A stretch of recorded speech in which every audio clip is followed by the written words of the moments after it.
And today's video is on WayFair. For those people who do not know WayFair, WayFair is an American e-commerce store where they sell furniture and other home-related stuff, alright?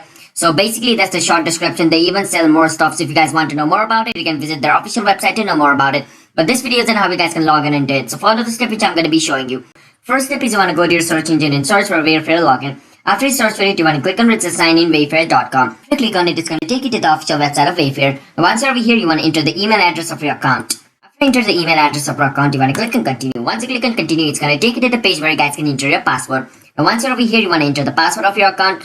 And if you enter the password of your account, then basically you should be able to log in into your account. Now it says create account because my email has not been used on a WayFair account. So if your email has already been used while creating a WayFair account, then after entering the email, it's going to ask you to enter a password. But since I have not created an account yet, it's asking me to create a password. But if you guys have already created an account, it's going to ask you to enter the password and it's going to show you the login button instead of create account button. So don't get confused according to my screen, alright? So yeah, that's basically how you guys can, log in into WayFair account. So I hope you guys were able to understand the video. And if you guys did, then be sure to hit that like and subscribe to our YouTube channel with notification on so you guys can get notified for a future video. And if you guys have any question, you can ask us in the comment. I'll be happy to answer you guys. And for those people who are watching this video until the end, thanks for watching this video until the end.